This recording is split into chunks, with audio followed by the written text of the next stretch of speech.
And at 10, phoebophobia. Phoebophobia actually is a fear that in my opinion makes sense, because honestly teens can be stupid and incredibly annoying. Yeah, that's right, phoebophobia is the fear of teens, which could help explain William's MO, where he chooses to kill kids instead of anyone older. Maybe because he's scared of the older kids and thinks that they could actually overpower him. Or, in reality, maybe they'd end up killing him, because like I said, teens can be quite the severe pain in the ass. Or teens can be horrible. Especially if they're hanging out at Freddy Fazbear's Pizza. Like, have you ever seen teens hanging around at Chuck E. Cheese? And if you have you ever seen them doing it because they like the establishment? No, they're doing it because they have some nefarious purpose in mind, whether it be vandalism, or to antagonize someone who's working there, or maybe just yelling at some children. Who knows? But they're typically never there because they just want to have fun. And at 9, arachnophobia. Now, there isn't really any evidence to this since this fear is so incredibly odd, but since it's so odd and I won't really have another place to talk about this, arachnophobia is the fear of having peanut butter stuck to the roof of your mouth. Not the fear of peanut butter, like you don't even have to be allergic, just the idea of peanut butter being stuck to the roof of your mouth is chilling for whatever reason. And it's totally possible that William Afton might have had this phobia, but we can never really be certain, okay? It's interesting to consider. It makes him a little more human, albeit a slightly odder one, but I mean, this is a phobia for a reason. Maybe because the roof of your mouth is where like your nose connects to your mouth, or something similar. I don't know. Or maybe it could just be because William is a psychopath. Either rationale works for me. And at 9, gamophobia. Gamophobia is something that I'm getting closer to every single day. What is it, you ask? Well, dear viewer, the fear of marriage. Gamophobia is more than just being cautious or somewhat hesitant about making a big commitment. People who have this condition experience intense fear when faced with the reality or even sometimes just the thought of being in a committed relationship or marriage.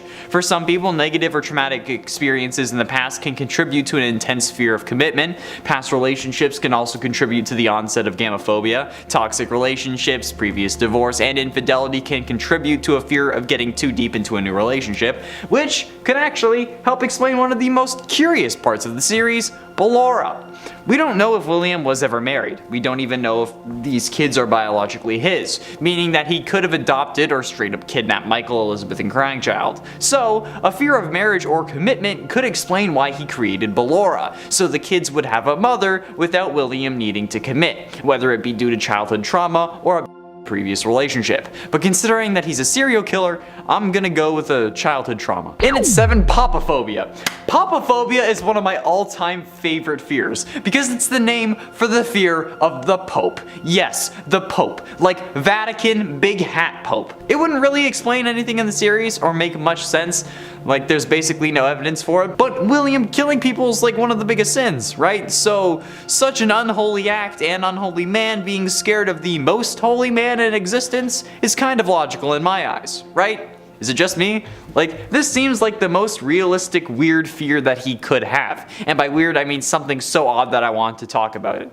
Like the fear of peanut butter being stuck to the roof of your mouth. I love phobias. I don't know why, they're just so interesting. Like the Truman Show, how they fake killed off his father so that Truman would be scared of water and then never leave his island. And at 6, autophobia. The fear of being alone is known as autophobia, which is also a way to help remember that autobiography is one written by the subject of the book. However, William having a fear of being alone could explain a lot of the series. I mean, this man ends up creating a surrogate wife animatronic, has 3 kids despite not seemingly wanting them around until he can't have them around anymore, and then loses those kids and goes berserk. Well, I mean, like he wanted to and was planning on killing before they died, but then he really goes hard into it after they died.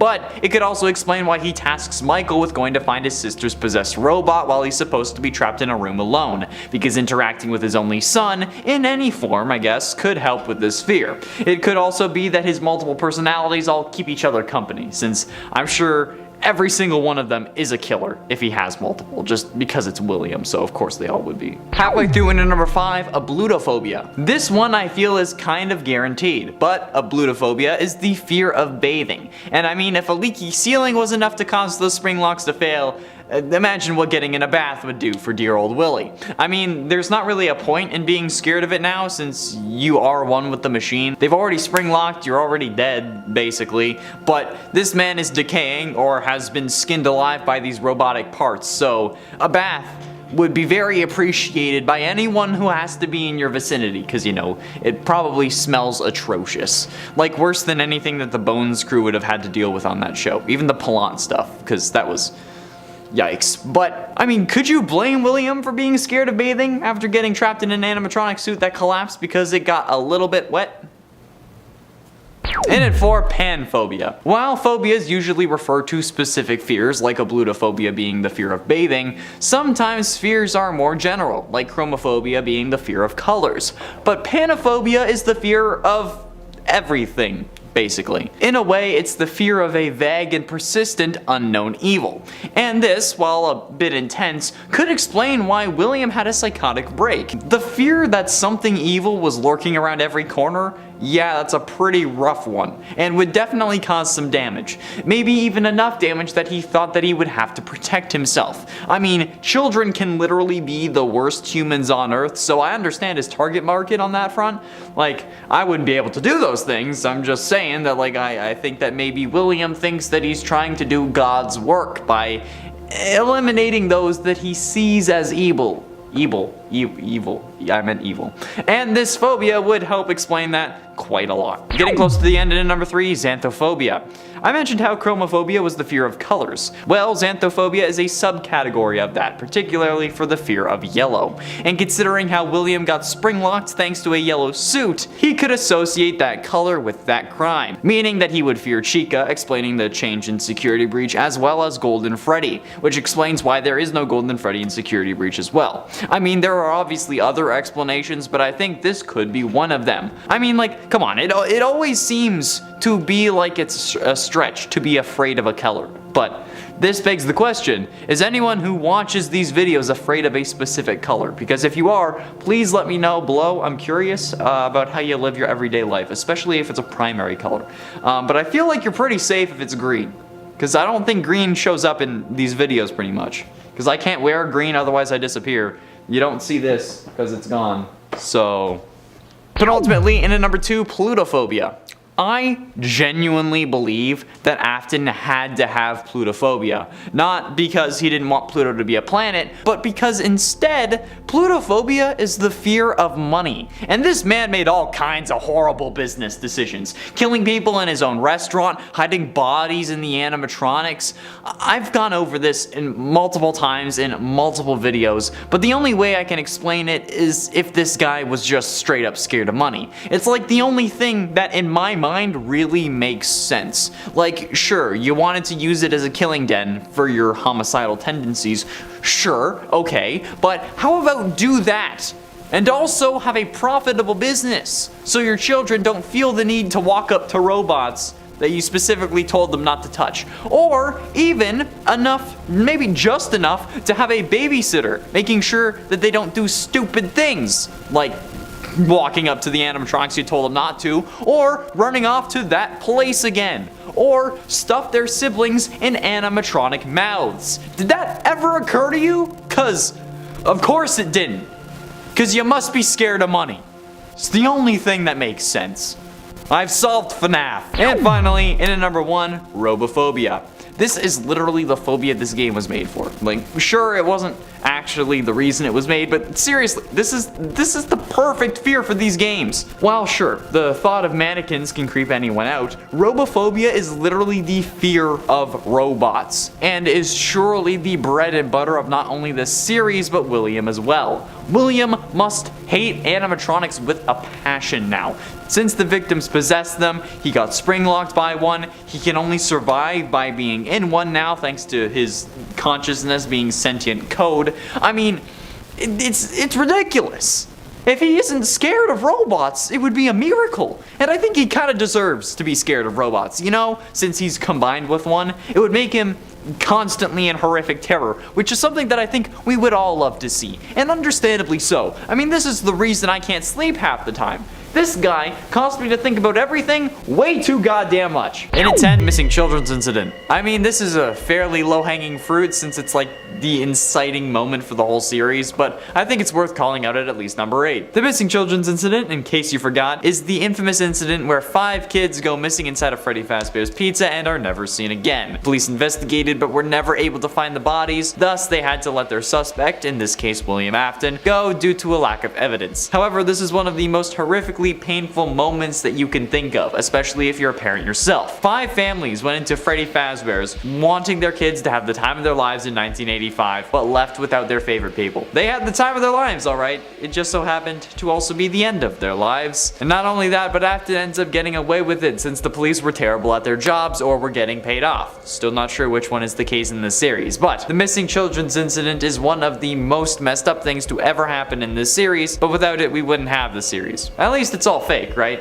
Possibly killed wife. This hasn't been confirmed as of yet, so it's currently not canon. Many people still consider William Afton offing his wife to be the story of her demise, even though technically we know nothing about her, and she could still be alive for all we know. Many people consider her to have died in either a car crash or because William killed her, and those are like the most common thoughts on the matter. Although the her dying in a car accident thing came from like a FNAF original music video that was probably using Minecraft characters that is in no way canon to the series. Like, I've had people yell at me in my DMs telling me that it's canon that she died in a car accident, but no, it's not. It's not even canon that she died, really, but the potential is still there that William was the reason she kicked the animatronic parts filled bucket. Since it's only a possibility though, it's only number 9. If it gets confirmed, I'm more than willing to bump it up higher, because like statistically speaking, your spouse is the person most likely to kill you, so she should have been on her guard. And it ain't animatronics. We can joke all we want about how Afton has a hardcore bloodlust in this series, but his desire for human destruction has been there since the start. Thanks to the fast facts found in FNAF AR's files, we learned that the Funtime robots, the ones used in Sister Location, were actually some of the first robots Afton ever made. Not exactly the first, but among the first. And that they were built with special containment chambers inside to store away items, which we all know is code for children's storage tanks, which we see the Funtimes actually have in their blueprints from FNAF 6. So this means that Afton has been wanting to kill kids since before his kids had died. Hell, even maybe before his kids were born, depending on the timeline.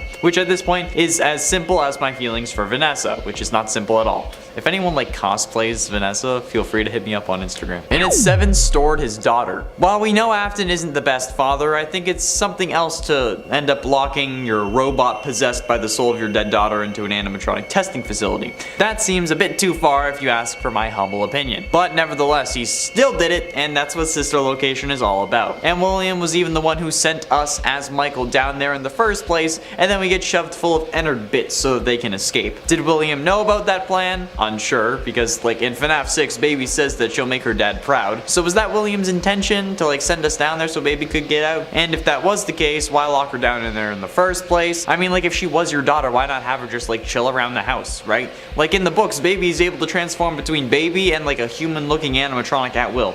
So why not add this to that version, and then you can have your daughter back, albeit a little more messed up. But like more like you in the long run, right? I don't know. This family is messed the hell up, and nothing makes sense. And at 6, lied about Remnant. Now, this isn't confirmed, much like the fact that he possibly killed his wife. However, this seems like the most likely explanation to me. So if you want a full explanation as to why I think Afton was the one who lied about Remnant, go check out that video linked up in the iCard. But I'm going to wrap this up quickly here. Basically, there have been 3 fires so far that were meant to finish off William Afton, and none of them have worked. The reason Henry tried fire was because that's supposed to be the thing that can burn off Remnant. However, Remnant can also be found in liquid form, so how can it be molten but also be burnt by fire? It makes more sense that William made up the lie that he could be killed by fire, so Henry would keep trying and failing to kill him, so he wouldn't have to worry about actually dying, since literally every time he's been caught in a fire, he has survived. And the other animatronics infused with Remnant also survived, like Baby, the puppet, and Ennard in FNAF 6, as we see from the Blob in Security Breach. Halfway through into number 5, Vanessa. Possessing Vanessa was certainly one of the more messed up things that William did. It just sounds weird, you know? Like this guy pops up into your VR headset head, then takes over your body without your consent, so now you end up killing for him. That's kind of messed up. Actually, no, not kind of, that's incredibly messed up. I mean, she knows what's going on too. She actively talks in hushed tones about how she can't talk about it to her therapist. So like, what the hell is the dynamic here? I mean, possessing someone is already pretty messed up, but then causing them to make a rabbit costume so you're still a furry is a whole other set of kinks that I don't even want to talk about. And then, she knows that there's an evil inside her, but she can't do anything about it. She fears for her life, which only makes me wonder what William has been saying to her, and she's now, with full knowledge of her darker half, willing to lock a kid in a lost and found room until the police arrive, despite never calling the police, and then lets that darker half track him down. And at 4 later that night. The Midnight Motorist minigame seems simple enough, but the true horror of this minigame comes from the implications of it, since in the game files the minigame is known as Later That Night. Most people akin the game to what happened after William kills Charlotte outside Fredbear's Family Diner in FNAF 2's Take Cake minigame. But if this is true, this is probably one of the scariest moments in all of FNAF history. This man just killed someone, but then goes home to his kids, reprimands his son and abuses him by locking him in his room so much that he had to break his window to escape. Plus, think of all the people driving past him,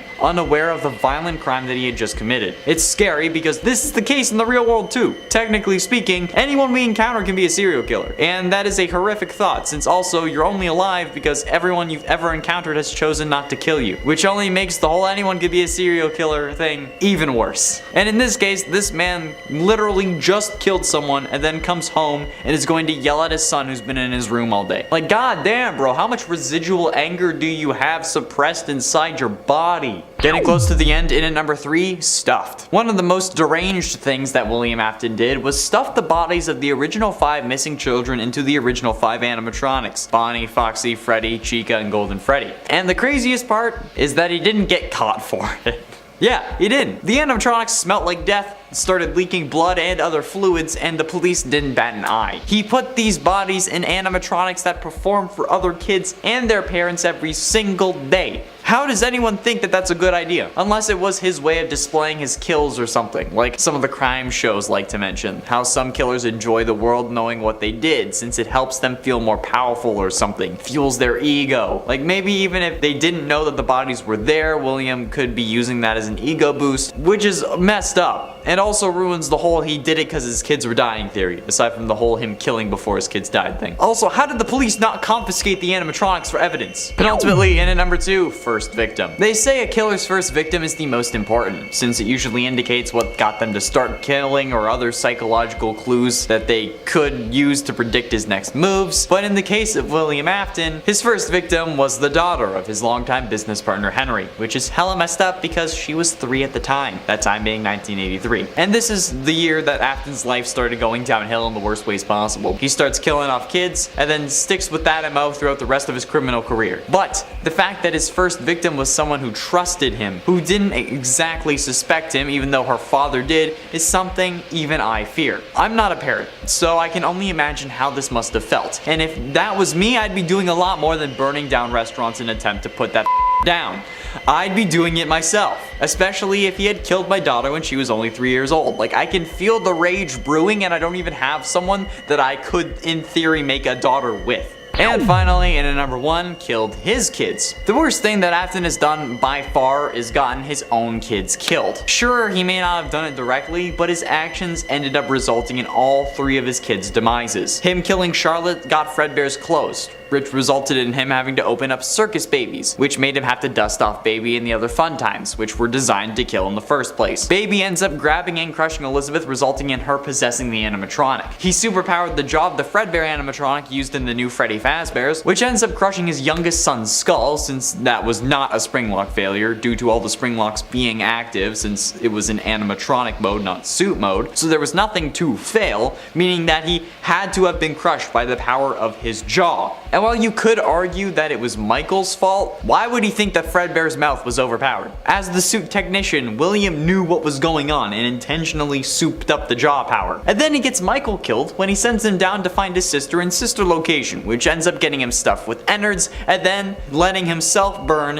in Pizzeria Simulator. So yeah, William's actions got all 3 of his kids killed, just because he had to kill his business partner's daughter. And at 10, Clara Afton. The Clara Afton theory is a simple one. The idea that the name of Mrs. Afton, or Afton's baby mama, is Clara. This idea comes from the Between Nights cutscenes from Sister Location, where Michael goes home and watches his favorite series, The Immortal and the Restless, while eating popcorn and potentially exotic butters, which features a vampire wearing a purple suit swearing up and down that the clearly vampire baby isn't mine. And the mother of the child in this scenario is named Clara, which instantly people latched onto and are now adamant about it being the mother's intended name. And while yes, it's certainly possible and is fairly on brand with FNAF logic for lore at least, we haven't really had a name reveal this subtle before in the games. We got the names of the 5 missing kids outright. William was mentioned by name at the beginning of this game. Michael said his name at the end of this game, and I don't think that there's really been any subtle name reveals aside from Cassidy, but that takes place outside of the game series. Plus, the vampire's name is Vlad, not William, which could also easily be a reference to Danny Phantom if you want to play the whole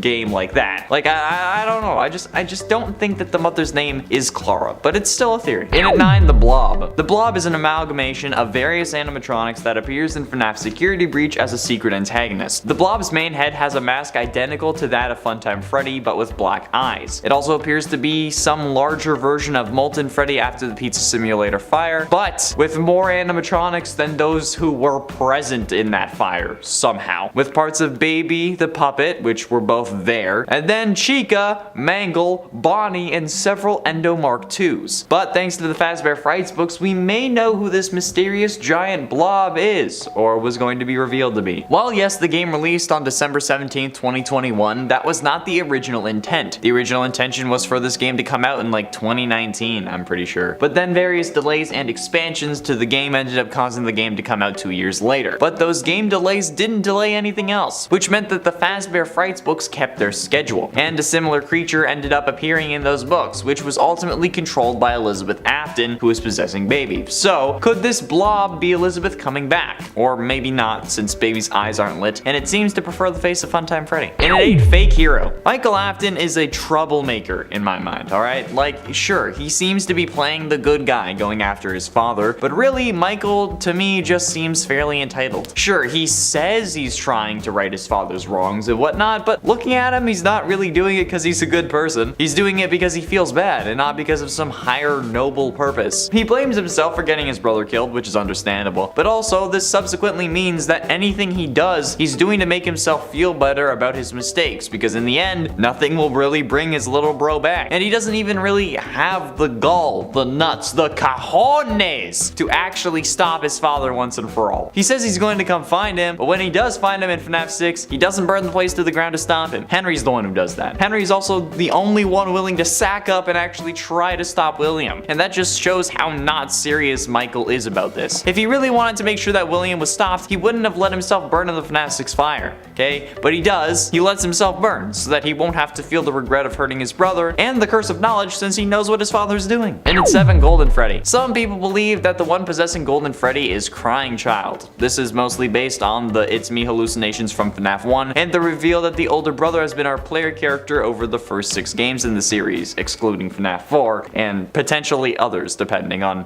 things that get revealed later on. So why would people believe this? Well, it's because it would explain Golden Freddy's signature line of It's Me. Since if we do play as Michael Afton in the first game, It's Me could just end up being Crying Child trying to communicate with his older brother as to who he is. It could also explain the constant use of the phrase It's Me in the security logbook, since some also believe it to be possessed by the spirit of Golden Freddy, or the 2 spirits inside the book are also those inside Golden Freddy, which makes no sense to me because why would 2 people be possessing multiple things and the same 2 things at that? Anyway, with the line of It's Me being explained easily with the Crying Child being Golden Freddy, it leads to some to the conclusion that that must be the way Scott intended it, but hey, what do I know? It's not like I've made 365 FNAF videos on my own. Oh wait, this is the 366th. Not even kidding. I counted. I'm being legit. Like, this is my 366th FNAF video. And at 6, imposter. Sus. Some thoroughly believe that this burn trap animatronic, this new version of the Spring Bonnie animatronic, to not be William Afton, and instead possibly Henry Emily, William's business partner and the father of his first victim. Why do they think this? No idea. However, I can kind of see why, but it would simply just be due to inconsistencies. Since seemingly the endo for this version of Springtrap also has the same endo as the Glamrock animatronics, or the ones that we see in what is honestly the scariest part of the game. At least they look similar. Since if this was Afton, the endo should technically be the first version of the endoskeleton. My explanation for this is simply because they had to model this endo for the files, and they were kind of in a rush to release something after already delaying the game multiple times, so they used just the normal endo that they already had and then added some Springtrap bits onto him. And since he's so destroyed, it's really difficult to determine whether it's the same design as Scraptrap or not, and since Henry was also in the FNAF 6 location, potentially it could have been him. But again, I doubt it. Halfway through into number 5, death. These are the things that I tend to come back to when I'm talking about Mrs. Afton, but really, it's only because that's all we have to theorize about her. The possibility that Mrs. Afton died in a car crash is very possible, yet the idea that she did is so unfounded and really only has grounds in the FNAF music video world, like the original FNAF music video song world, you know? Particularly the Living Tombstones, since this seems to be where this idea originated. Not an animated Minecraft music video like I've been thinking, which honestly kind of shocked me, but either way, there isn't really any real evidence in the game or in any real part of the lore that suggests she died in a car crash. I'd say none that suggests that she died at all, but it's FNAF, so I feel like that's a pretty safe bet. But other than that, there's really no explanation as to what happened to Mrs. Afton, and people still treat what they've seen other people say online as fact without checking it out for themselves. Like, one person believed that the whole music video thing was right, and then they posted it on Reddit, and then one person read that and thought it was canon, and then it just grew from there, and now a load of people believe that this is an idea without even knowing where it came from. It came from a music video, guys. It's not canon. And at 4, Vanessa. In the best ending, there are quite a few confusing moments. The most confusing one, for me at least, is the idea that Gregory would go get ice cream with Vanessa when she's done trying to kill him, because, you know, all of a sudden she hasn't been trying to kill you for 6 hours. Why would you do that? Some seem to think that it's because they're related or representing the dead Afton kids, and thanks to matpat, there's a little more evidence to this theory. The ice cream that Vanessa gets while on the hill in the best ending is very reminiscent of the ice cream cone that lured Elizabeth into Baby's arm grabbing or scooping range, I guess, however you want to say it. I feel like scooping is kind of more accurate considering how we're talking about ice cream here, but hey. There's a cone with ice cream on top, and while it's not the same design, this time around it's mint chocolate chip. I mean, I feel like ice cream in general, we've only seen ice cream these 2 times, so yeah, I feel like it's a good thing. I feel like that's a good comparison. Getting close to the end into number 3, Glamrock Freddy. There's a popular theory going around that once again people are treating as fact. The idea that Glamrock Freddy is possessed by Michael Afton after the FNAF 6 fire. That his soul went on to possess the Freddy animatronic somehow after the place, and he himself burned to a crisp. Since Glamrock Freddy does give off a overprotective big brother vibe, that juxtaposes well with the crying child vibes that Gregory gives off. However, I personally don't really think that this is true, at least for the moment. I'd love for it to be true, but for the sake of devil's advocate, let's think about that. While it would make sense from a literary standpoint, the rules that Scott has established in this universe wouldn't allow for this, because the games and the books have made it seem like Remnant can be burned away with fire. And while this may be false, see William Afton lied to us about Remnant. For more information on that, links in the iCard, fire would still help in preventing the creation of Remnant. That's the conclusion I came to in that video. Thus preventing Michael from actually creating Remnant and latching onto something, especially something that showed up after a whole mall complex was built on top of where he died. It seems like a bit of a stretch to me. And I'm the guy who swore up and down that Michael was a rebuilt crying child, and I'm saying that this is a leap in logic, alright? I mean, I still think that could be possible, but like less so now, but ultimately, in number 2, the one you should not have killed. I adamantly stand by by my stance that crying child is the one you should not have killed. And I know that it goes against what matpat says, but I truly believe that there is more evidence for this than there is for Cassidy being the one you should not have killed. And matpat, if you want to talk about it, hit me up. We can figure this out together. We know that crying child dies in 1983, which is the same year that Charlotte ends up dying and possessing the puppet. However, we only know of 7 animatronics that definitely existed at this time. The 4 from sister location that made up Circus Baby's entertainment and rental: Funtime Freddy, Funtime Foxy, Baby, and Ballora, and then possibly Funtime Chica, but that's a whole other thing. Since those are said to be some of the first robots that were made according to the FNAF AR Faz Facts, the Spring Bonnie and Spring Freddy animatronics that are used in FNAF 4's location, and the Freddy used in the location that Charlotte is watching from the outside when she gets killed. There is no clear golden Freddy that crying child could have possessed, not taking into account potentially Fredbear being golden Freddy, but proportions kind of negate that. The other minigames from FNAF 2 don't count as well, since we can't really be sure what year they take place in. And aside from no golden Freddy, there is no animatronic around for crying child to possess when he dies in the hospital. Unless William is just the absolutely god-awful, most atrocious father, and the hospital would not have let that happen, just saying. And finally, into number 1, Bonnie. This is an interesting theory from Reddit user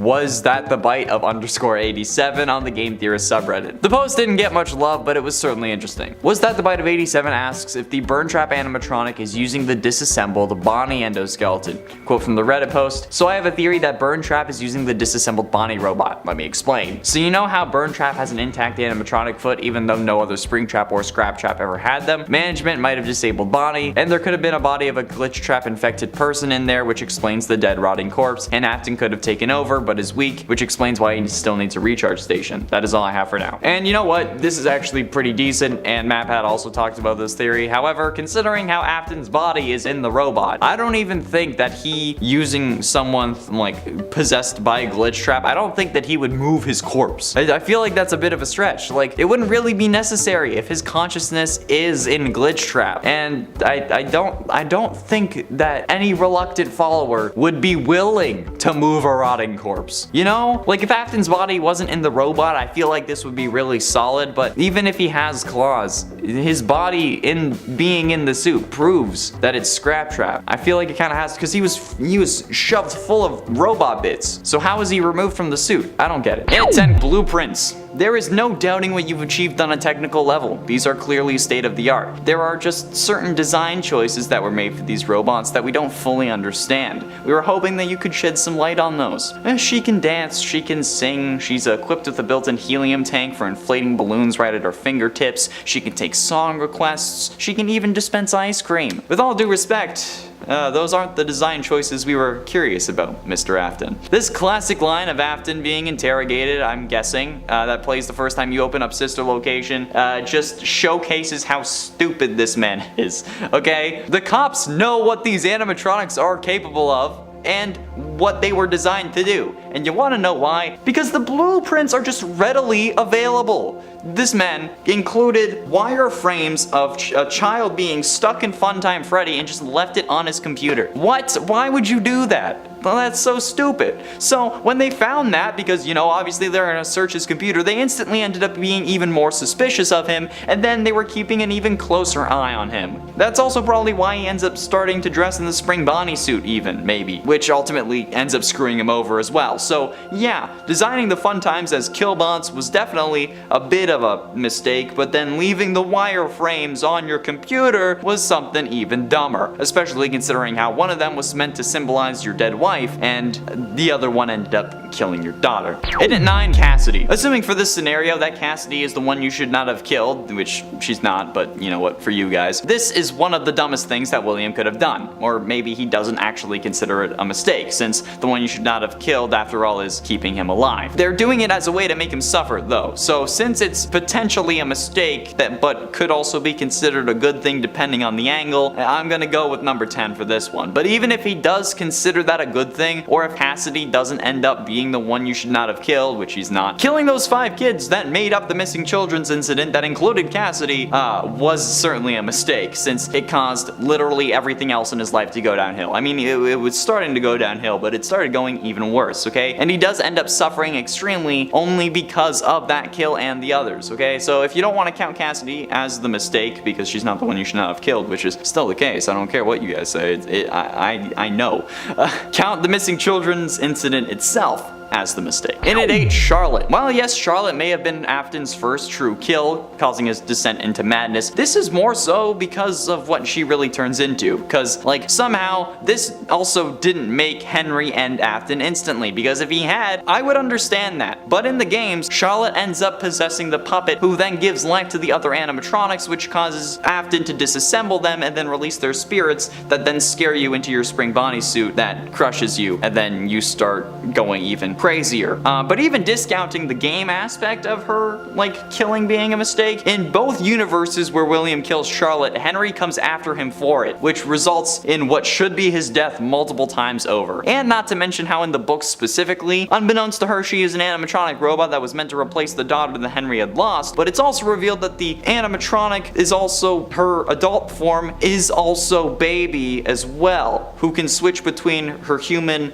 and baby form at will, and then her human form doesn't remember being Baby. So yeah, Charlotte in the books also ends up being Baby, which is just a huge mistake for both Afton, Henry, and Scott Cawthon. And at 7, Henry. And while we did mention killing Charlotte, why didn't you off her dad after you realized that he knew everything? Like, why did you think that killing Charlotte would not have any consequences? Like, you killed your business partner's daughter. That's gonna be pretty obvious to him, especially when he already suspected you were up to something. Hence the green bracelet that he gave her, since he was trying to take extra care to protect her and then she still died. I mean, he could have done more, but that's still a vengeful father if I've ever heard of one, okay? And he hasn't even needed vengeance at that point when he gave her the bracelet. So then, you know that he's gonna come after you, or at least seems like he will, so why didn't you kill him next? Killing Henry could have done wonders for your criminal career. I mean, yeah, the cops are already suspicious, but as long as they can't find a body, you're gonna be clear again. Like, yeah, or even if you're paying them off, you'll be fine. They won't put you away for 5 missing kids. They won't put you away for a missing father as well, especially a jury who has to be convinced beyond a reasonable doubt that you are the killer. And then without a body, there's no real forensic evidence. And again, they didn't put you away for missing kids, so like, come on, just finally off Henry, and then you'd be able to stay as yourself or even Springtrap alive and then not get burned 3 separate times. Plus your son would be alive, so yeah. Well, Michael would be, not Crying Child. And at 6, Princess Quest. The whole reason Princess Quest is a thing in Security Breach was to lock Vanessa away and prevent her from regaining control of her own body, or at least all of it. So why did William create or allow for the creation of a sort of failsafe that allows her to escape? I mean, sure, they didn't expect some random kid to come along and figure it out, maybe, but given the track record of this series and Afton's life, you'd think that maybe he would have smartened up, at least after 40 fucking years. But, cause like, this is like having a self-destruct button on a bomb, or if the Flash has like a steal all my speed button that someone can just press. It's just stupid. Like, if you want something to work, why give it a way to fail? You know, like, this is like probably one of the dumbest things that Afton has done. You know what? I think there are some dumber things, but depending on the way you look at it, it could have even been higher on this list. But seriously, like, what's the point to put a way to undo your evil plans? Like, it's one of the most ridiculous things in this story. And I get that we can save her and have a good ending, but that ending isn't even canon. So like, we could have done without it. It's stupid at this point. William has the brain capacity of a freaking toddler. Halfway through, into number 5, Crying Child. I've had a ton of people complain to me about how Crying Child's death wasn't William's fault, since he didn't put Crying Child in Fredbear's mouth, and Michael did that, and then the spring locks failing was because he was crying. Mostly people were complaining about that on TikTok. However, to me, there is no logical way that an animatronic jaw would have crushed his skull. And you know what? Even not just to me. It should be to all of you as well. The spring locks, like, they weren't in use. They didn't have to keep the things to the side because it was in an animatronic mode. And even if it was, an animatronic jaw would require so much power to actually, like, accomplish the closing of that. So like the only way that crying child's skull could have been crushed was if Afton had intentionally superpowered the jaw of Fredbear, which would make sense if he wanted to use it as a kill machine, or maybe even a backup kill suit, or maybe he was originally planning on using Fredbear, but then after his son got crushed in it, he was like, yeah, no, let's move on to Spring Bonnie, okay? This is just the worst way of going about it. There is no way that this was a spring-lock failure. The Fredbear suit was already in animatronic mode, meaning that the spring-lock mechanisms, which are the things used to keep the robotic parts to the side, which are the things that would have failed, weren't being used. The spring-lock failure problem comes from when those mechanisms are put under stress of keeping the robotic bits away from the person inside the suit, and then they fail, and then that's when all the metal parts go back to where they were. So if it's in robot mode, the spring locks can't fail because they're already in use, okay? Keep in mind, again, the term for spring lock in this context is referring to the parts that move the robotic bits away instead of the actual suit, which is also sometimes referred to as a spring lock, but I'm talking about the actual bits that would have failed because they weren't in use. In it for Elizabeth. Speaking of mistakes, what about your daughter? I'm kidding, although we can't really be sure if she was intentional or not, but rather, I mean, what about getting your own kid killed? Like, I don't know how William thought that this was going to work out for him. I feel like this guy just thought, like, how do I capture kids more efficiently? Oh, I know, I can make a robot to lure them in, and then make sure that my kids love the design so that I know it will work. Hey, honey, come here, dad wants your help designing this thing. Like, what? Because like then Elizabeth ends up making the most predictable move ever and then going directly against her father's instructions to see the robot that is basically perfect in her eyes. Like bro, like, William, why did you think that this was ever going to work out in your favor? Why did you think that this was going to just be all peachy? When has a kid ever listened to a parent? Especially at seemingly what her age is, especially when they might be loaded because you have a successful entertainment business, okay? Spoiled rich kids listening to their dads when they say not to touch a giant robot made specifically to appeal to their generation? Yeah, great idea. You are a special kind of stupid. Just like add a blacklist of kids not to take. Really. I mean, you have facial recognition tech in FNAF 2. So come on, just set up a blacklist. Just do it. Listen to the Shia LaBeouf and just do it. Getting close to the end into number 3, animatronics. Like how the absolute living hell did he end up getting away with this? The smell of rotting bodies would also ruin the pizza place. The heat from the animatronics insides when they're actually like moving around would also speed up decomposition, and the animatronics are in front of people every single day. They even started complaining that the animatronics were leaking blood of mucus and it was smelling like death. If this was real life and William getting away wasn't important for the plot, he should have been caught on that and that alone instantly. Oh, we never found the bodies of these kids, but now these animatronics are leaking blood and smell like death. Huh, that's not related. Oh, they even make like bone crushing sounds when they move. And nah, we don't need to check these out. Or maybe we should. You know what? Fine, we'll take them in. Oh, look, we found the bodies of the missing kids. William Afton, you're under arrest. Like, boom. I don't see how this wasn't an open and shut case right away. Like, this was so goddamn stupid. They shouldn't have made it to the first game. His whole plan was a dumpster fire of bad ideas. And even if you think it was the puppet who put the bodies in the suits, why would they do that? Like, why would they hide the bodies? But ultimately, in at number 2, Springtrap. Being the brains behind some of the most advanced robotic technology in the universe, we'd expect a lot from William Afton. Like, maybe using the brain that made these. Or maybe that's asking too much. Because, I mean, he's the suit technician, but he's also the main killer who avoided the cops for how long? So, you know, he should really know what he's doing, right? Apparently not, since after discovering the original 5 animatronics were possessed, he disassembled them to learn their secrets, but inadvertently released the spirits of his original 5 victims. When seeing them, he ended up panicking, which is kind of reasonable in my eyes because, you know, they're freaking ghost kids, but also they're ghost kids that you killed. So then this absolute animatronic genius, the technician that handles the suit maintenance and has explained to every employee the proper procedure for the spring-lock suits, including the Spring Bonnie suit he uses to kill people, ends up climbing inside the suit in an attempt to make himself feel more powerful and scare away the ghost kids. However, dumbass didn't notice the moisture of the room, the leaking ceiling, and just his probably sweat, which caused the spring locks that were active in this moment since it was in suit mode to fail, which would have killed him, if only. And finally, in at number 1, the platinum rule. The biggest mistake that William has ever made, and I will stand by this until the day I die, was the fact that he killed people in his own establishment, okay? If it's unknown if this was always his intention, or maybe if he planned to kill somewhere else and then just was like, now I'll do it here. But, like, come on. Who the absolute hell thinks that this is a good idea? Who in the comments wants to justify killing your prime demographic for your business? Okay, dealers don't kill their best customers. It's bad for business. So why would William think that this is a good idea? Literally go anywhere else. This is basically just killing someone in your house. Okay, it's putting unwanted and unneeded scrutiny on everything you do. You even end up getting banned from going back while the investigation is underway.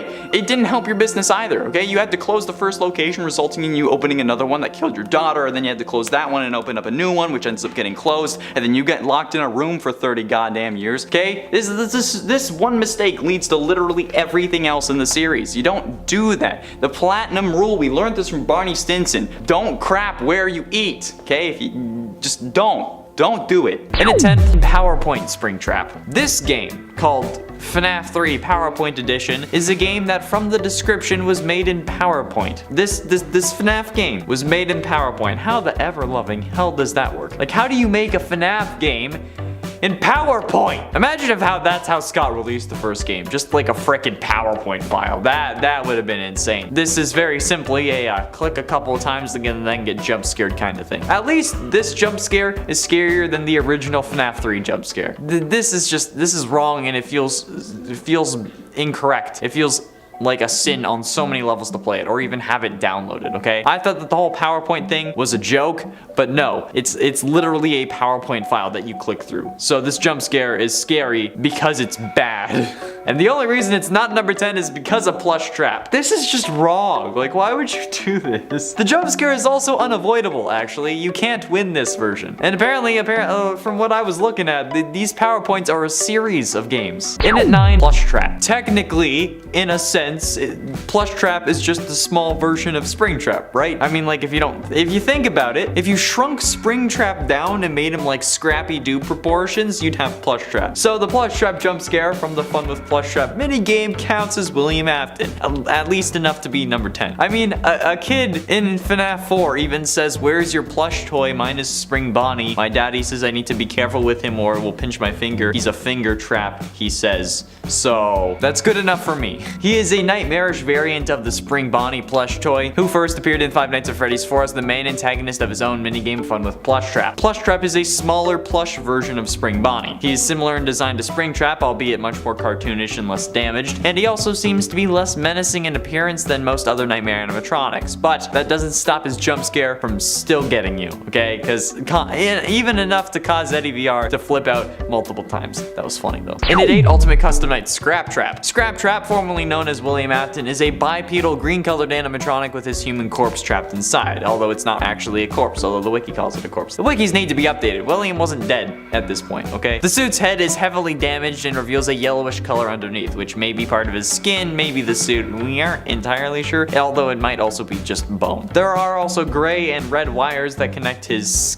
skin to his suit. He has gray robotic eyes and 2 teeth resembling a cartoon rabbit, with smaller, sharper teeth lining his bottom jaw. His right arm lacks a hand, resembling a broken bone, and there are multiple bone-like claws on his left hand. In Ultimate Custom Night, Afton only appears once per night, and there is a chance that he won't appear at all. When he does appear, however, the office lights will flicker and a loud clamoring noise will come from the right vent before attacking. The player must quickly close the right vent door to block him, and he will not appear for the rest of the night if you do it correctly. But if you don't, Scrap Trap's jump scare is one of the few animated ones in this game, making it scarier than someone like Nightmare Balloon Boy, who only has an image that moves around. You really cheaped out on the jump scares in this game, Scott, just saying. In at 7, Clown Springtrap. Clown Springtrap is Springtrap's third skin, and the third skin overall to be introduced into the Dark Circus event of FNAF AR. Clown Springtrap has a pale white suit with blue and purple makeup above his eyes. He also has messy purple hair coming out of his head, obviously, and large red lipstick as well, because he's a clown. Clown Springtrap's body is mostly covered covered by a large suit with ripped up black pants and a black shirt, along with a red and purple vest. He features large red clown shoes along with a large red bow tie and flowers on his chest. His right eyelid has also been stitched up for some reason. Finally, he carries around a very large red mallet in his left hand, a la Harley Quinn. And considering how clowns are one of the most common fears, with more people in the United States being scared of clowns than global warming, I think putting Clown Springtrap on this list where he is intentionally jump scaring you in your own home is definitely understandable. And at 6, Insane Spring Bonnie. Insane Spring Bonnie is a nightmarish depiction of Spring Bonnie from the Five Nights at Freddy series. Well, not Insane Spring Bonnie isn't from the FNAF series, but Spring Bonnie is, and it's based off Spring Bonnie. That's what I meant. Insane Spring Bonnie bears a huge resemblance to the Springtrap from FNAF 3. He is a greenish yellow with many rips and tears, and Insane Spring Bonnie, similar to the other animatronics, has 2 rows of sharp teeth and steel claws. The front of his chest is torn open, exposing the endoskeleton within him alongside his legs. He is also missing half of his right ear. Insane Spring Bonnie starts moving around at night 3. Insane Spring Bonnie looks strongly like Springtrap from FNAF 3, so that makes sense since Springtrap is like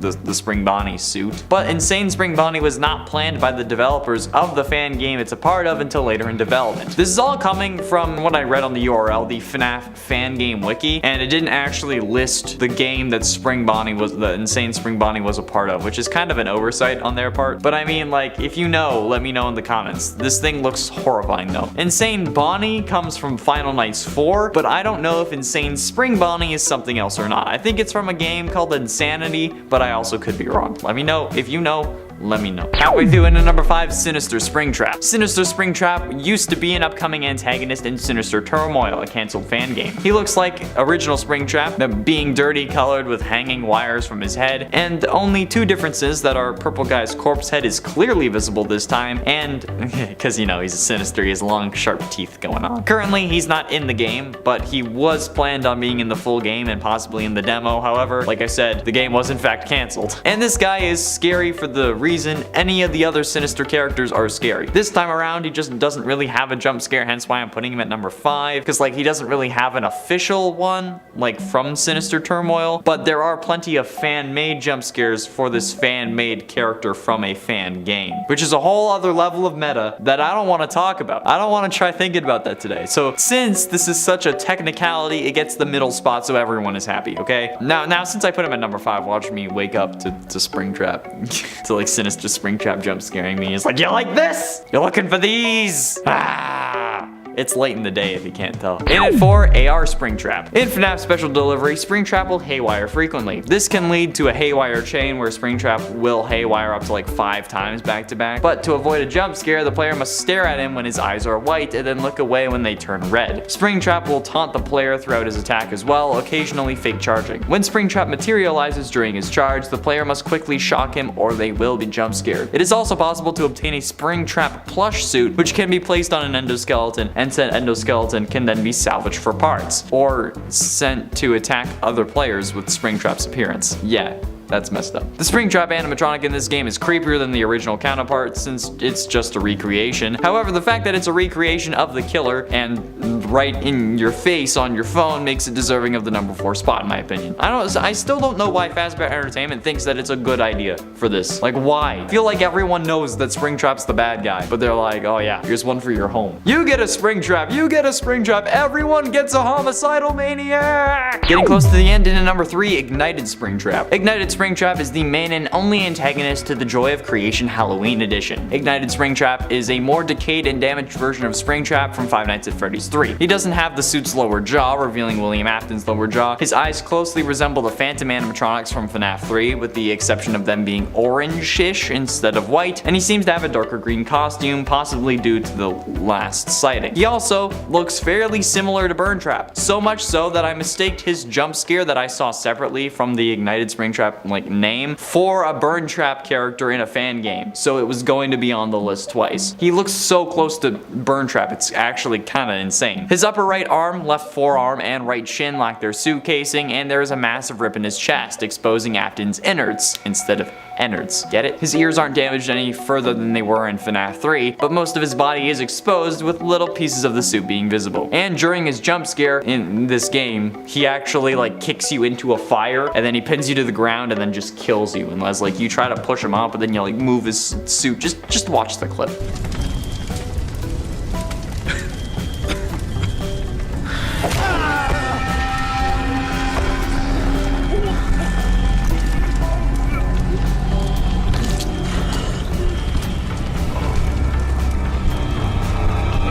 And ultimately, in at number 2, Reaper Springtrap. Reaper Spring Bonnie is one of the Reaper antagonists in Final Nights 3 Nightmares Awoken. He is referred to by the Fredbear plush as my friend, possibly because that the original Fredbear entertained alongside Spring Bonnie, so they're friends that way, not like cohorting, I think, hopefully. But like the others in Final Nights 3, he's a Reaper animatronic. Reaper Spring Bonnie returns in the 4th and final game in the series, Final Nights 4 Fates Entwined as well, where he just looks absolutely terrifying. In Final Nights 4, Reaper Spring Bonnie, referred to in the museum as just Reaper Bonnie, appears in Investigation 4. He, along with Reaper Balloon Boy, Reaper Puppet, Reaper Mangle, and Reaper Golden Freddy, attack Max Donovan in the hospital bedroom. His behavior is the same as in Final Nights 3. The player will hear him moan like some weird person in my DMs, and they will have to run up to the door and use the flashlight to scare him away. He also looks way more terrifying in Final Nights 4 than he did in 3. Not only does he have one jump scare as well, he also has two. One at the door, and one for if he gets into the room. Both are horrifying, but the door scare just seems more expected to me, because like you would see him walking into the room, therefore more terrifying than if he actually gets into the room. However, if I was really strapped, I could have used both jump scares for numbers, just saying. And finally, in at number 1, Nightmare Springtrap. A mod for FNAF 4, Nightmare Springtrap is a nightmare animatronic that bears a resemblance to Nightmare Fredbear or Nightmare Freddy, as he's known throughout the community. I mean, like Nightmare Fredbear, Nightmare Freddy, they're two different things in my opinion. Nightmare Springtrap, though, only appears on night 8, the challenge night, and upon completion of the night, the player will unlock a 4th star and plush versions of Chica, Bonnie, Spring Bonnie, and Fredbear for the player's bedroom. Many of the plushes will be scattered around the room in different places, such as on the floor and along the top of dressers and stuff, but the player is able to see Nightmare Springtrap once before it enters the room. If you do see it, that counter resets, giving the player one more chance to complete the night. Once Nightmare Springtrap is activated by this, the other animatronics, including Fredbear, will then be deactivated for the rest of the challenge night, leaving the player to only try and outwit Nightmare Springtrap alone. Nightmare Springtrap very rarely enters the closet or appears on the player's bed, but the player will be able to detect his movements based on the moaning sounds he makes. I don't know why everyone makes Springtrap moan. It's kinda creepy and a big red flag if you ask me. In a 10 explosion. Okay, so, well, physically speaking, William dies in the Man in Room 1280, the 3rd story from the 5th Fazbear Frights book. Quite extravagantly, might I add, exploding into a pile of mush right before a pastor's eyes. But like, how would that have been possible? How could William just have exploded like that? It's not something that you really think about, and I think I have an explanation, but it's certainly a bit more interesting than spontaneous combustion. William knew about possession and how it works, okay? He knew about agony and how his daughter got scooped and his son was crunched, so what if he tried to ensure his own survival by intentionally causing himself extreme agony, injecting or installing some form of explosive that when triggered or when in the vicinity of a Fazbear warehouse or trigger device would cause him to explode violently from the inside out, creating what is possibly one of the most agonizing ways to die, even in the FNAF series. I mean, this guy was absolutely mental, okay? Even potentially injecting himself with molten soul metal remnant in an effort to keep himself alive. So for me, it isn't out of the question that William inserted an explosive device into himself. But considering all that comes after this, Glitch Trap and whatnot, and the fact that Burn Trap still has William's body inside, I don't think that this one is really canon, and I don't think that this actually caused William to die. And if you're enjoying this video, guys, hit like, okay? It really helps us out, especially with the algorithm almighty. Praise be its name.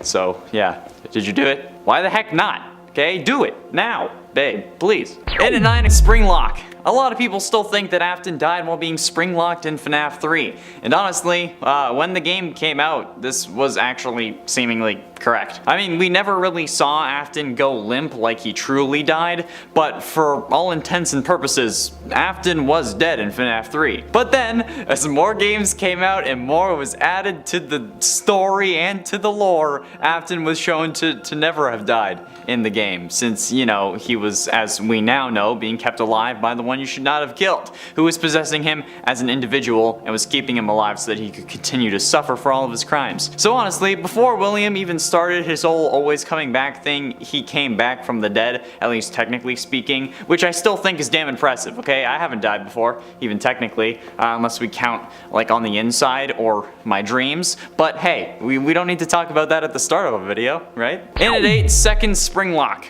I say second, even though technically Afton's second trapping was in the books, but also some may not consider that possible in the main series, but you know what? In the context of the number, it makes sense. So, could William have suffered a spring lock failure before getting trapped in the spring Bonnie suit like we see in FNAF 3? It's possible.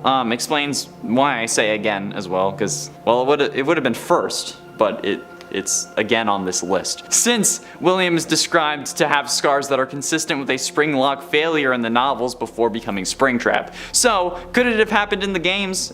Maybe. We don't really see William in a visual sense in the games, aside from him being purple. So, I don't know. Maybe William was the reason the spring lock suits were retired in the first place, since we hear of an unfortunate incident at the sister location. So, is that unfortunate incident William? There are plenty of people that it could be, none of which are named, but William having to deal with his own injury would certainly get them put out of commission for a time, but with William then continuing to use the suit to kill people and then putting it on again like we see in the FNAF 3 cutscene suggests that this scenario is unlikely, but you know what, it's still possible, so it's still a possible death. And at 7, FNAF 3. Okay, look, the last few numbers may seem to make this not make sense, but listen, okay? Afton, in a sense, does die in FNAF 3, since this was meant to be the final game in the series until the fans were disappointed with the main jump scare, okay? So, prior to Scott releasing FNAF 4, William Afton was canonically dead, and the series was over. But after that, things were more complicated than they ever had been before. And many people do consider Afton dead after getting spring-locked, like I said, which isn't true, since he was being kept alive by the one you should not have killed, aka Crying Child. Oh yeah, you're gonna get mad at me, but it's true. But technically speaking, until the continuation of the story between the time of FNAF 3's release and the day before FNAF 4's release, William was dead. Oh, wait a second. He shows up in the final newspaper in the background, doesn't he? I don't know. Maybe he was never supposed to be dead, but the series was supposed to be. So as far as I'm concerned, if the series dies, so does the character. And it would have stayed that way too if it weren't for you meddling kids and your damn animatronics. Afton would have been dead in the spring Bonnie suit eventually, okay? Never being possessed by his son because he wasn't added. He would have eventually ended up shutting down just due to the wear of the animatronic, since Henry wouldn't have kept setting fires that would remove all the rust and whatnot. At least I think that's how it would work. And eventually he'd have been forgotten when Poppy Playtime came out, so yeah, this counts for me. And at 6, Glitch Trap. Currently, post-True Security Breach ending, there seem to be 2 instances of Afton roaming the halls of the Pizzaplex. Or I guess, one roaming and one trapped in a giant ghost of animatronics past blob. So, this really begs a philosophical question: is Glitch Trap truly an instance of William Afton? Because if it is, then everything we should know about the series and how possession works in the FNAF universe is wrong. Currently, from what we've established in this universe, there are 2 main ways to actually maintain life after what should have been death in this FNAF world, universe, whatever. Or at least in the games, there's 2, okay? The books also have human robots, but that hasn't been proven canonical yet. The games have Remnant and Possession, which are connected but aren't the same thing. Remnant is seemingly a byproduct of Possession, being a combination of metal and soul, showcased in the books as the 5 endoskeletons of the original Freddy's animatronics possessed by the original missing children's incident victims, and then Possession comes before that. But Afton wasn't possessing anything, he was being possessed, and Glitch Trap is an intentional feature within FNAF VR, along with also being a virus, or I guess the virus took the form of the main antagonist that was meant to be in the VR game. But it also takes control over Vanessa. The only explanation here is that either Vanessa is a robot, but then again, if she is, then why is she looking at herself in the rooftop ending if she doesn't have a soul because she is a robot? So maybe this needs its own video, maybe it doesn't, I don't know, let me know. Halfway through into number 5, Henry. In the case of William Afton, his first victim was the daughter of his longtime business partner Henry, which is hella messed up because she was 3 at the time, that time being 1980. 1983. And this is also the year that Afton's life starts going downhill in the worst ways possible. But he starts off killing kids and then sticks with that MO throughout the rest of his criminal career. But the fact that his first victim was someone who trusted him, who didn't exactly suspect him even though her father did, is something that even I fear, and I'm not even a parent. So I can only imagine how this must have felt for Henry. And if that was me, I'd be doing a lot more than burning down restaurants in an attempt to put William down, okay? I'd be doing it with myself with my bare hands, especially if he had killed my daughter when she was only 3 years old, okay? Afton got lucky that Henry didn't have more initiative in my mind, okay? I have no idea why he didn't, because I'd rather go to jail for killing the man that killed my daughter than chase him for 50 years trying to burn him to the ground. But like, come on, okay? Who would really blame him too? Afton got so lucky that Henry is just a little who wants to use fire to stop him, okay? I wouldn't care about going to prison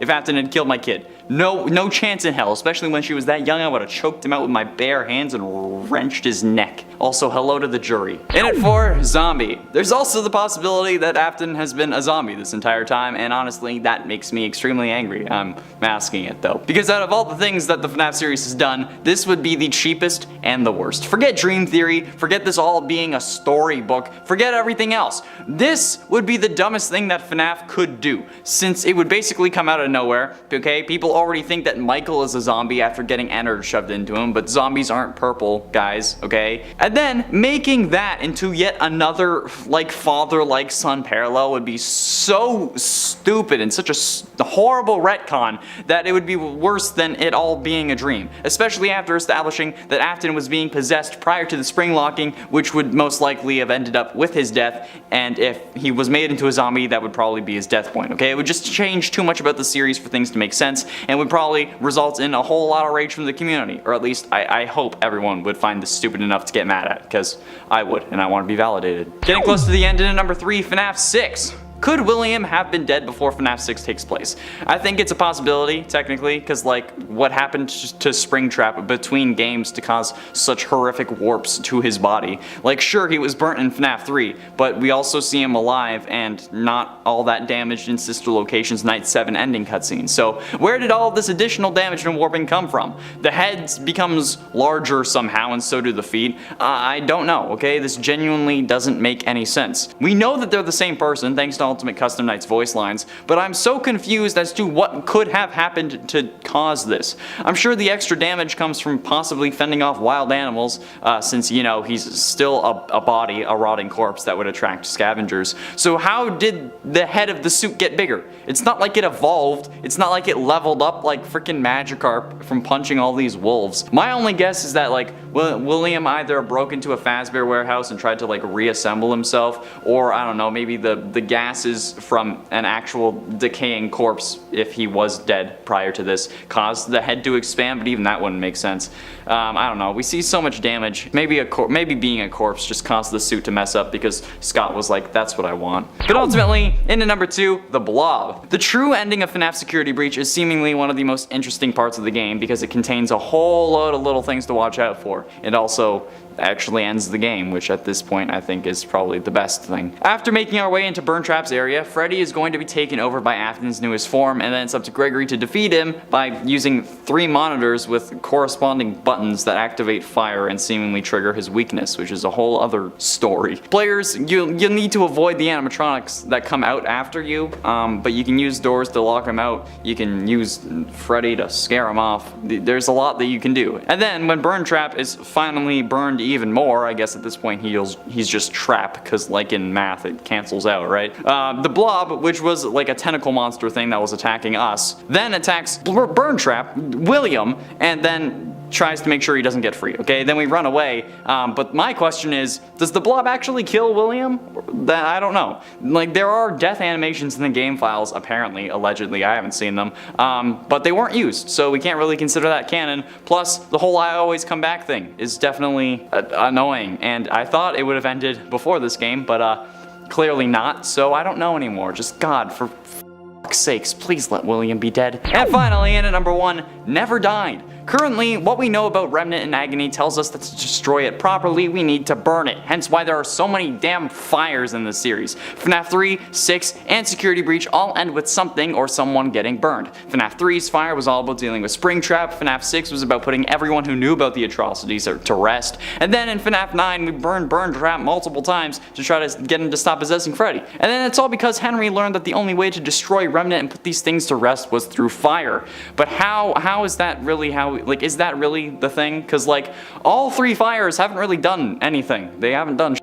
We've been told that fire is the only thing hot enough to burn off the Remnant, but it's also been described as Remnant liquid metal. So if the soul infused metal can become a liquid, then how is it possible to just burn off the soul part? That's not how metallurgy works. I think it's metallurgy, I don't know. That's not how things work, okay? That's not how the universe works. Dr. Talbot is lying, he's William, alright? There's a whole video on it, go check it out, alright? William is lying, he made up the fire thing so he couldn't be killed. In its 10 sister location. While William wasn't really in sister location as one of the enemies, because you know, all those fused into Ennard, he was still in it during the final cutscene, where Michael is giving his final speech, saying, "Father, it's me, Michael. I did it. I found it. It was right where you said it would be.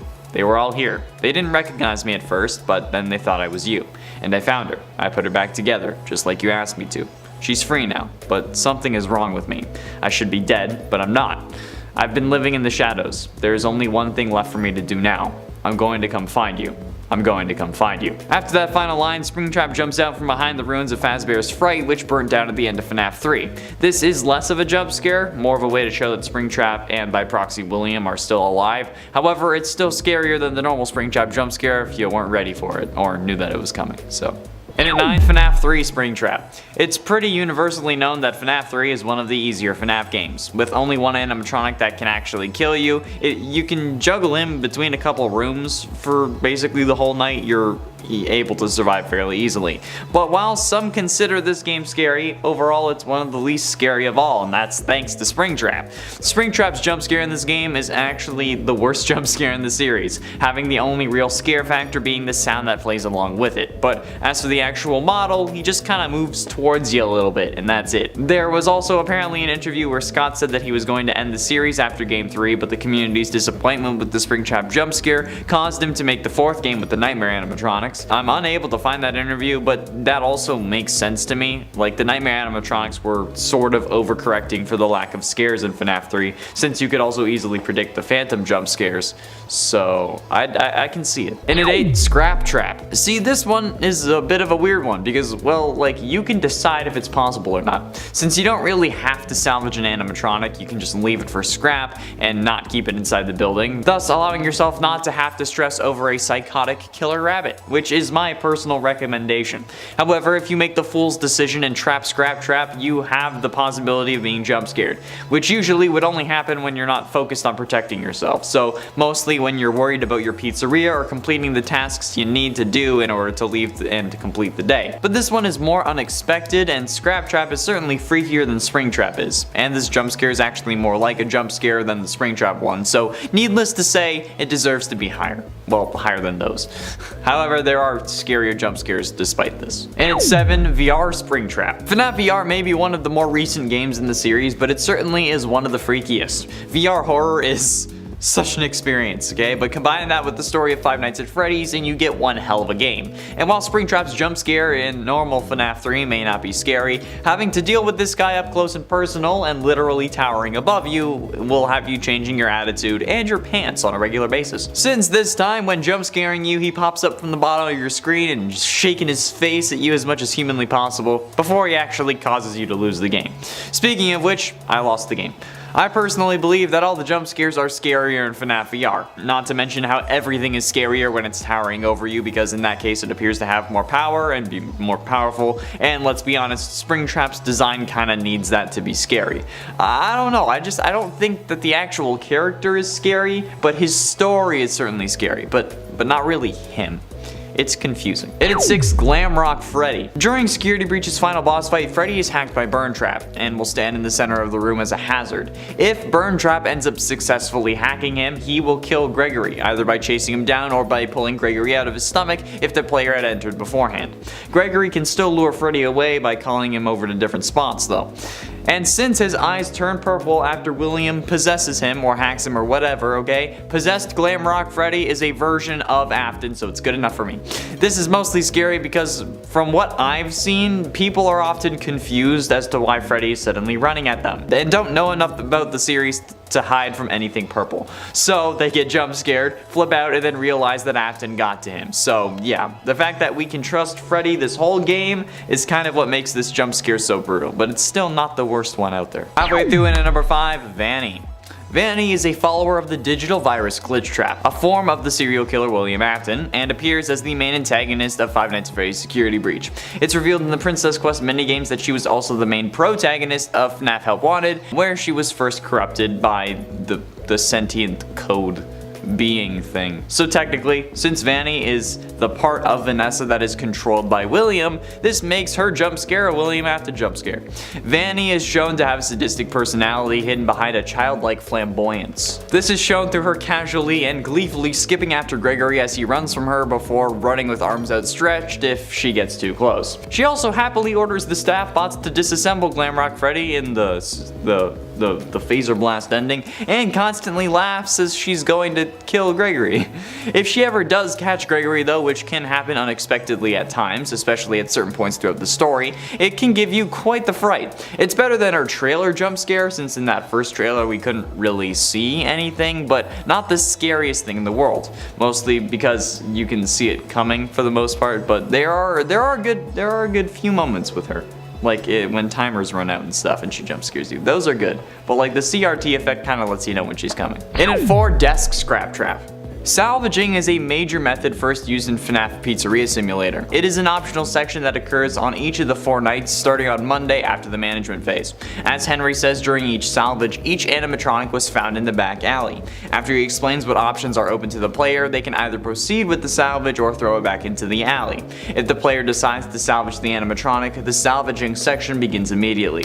This process is simple. Henry will play 1 out of 5 audio prompts through the tape, and the player must check on the responses on the form itself based on whether or not the animatronic actually responded to the stimuli, when in reality they're just reacting to you not looking at them.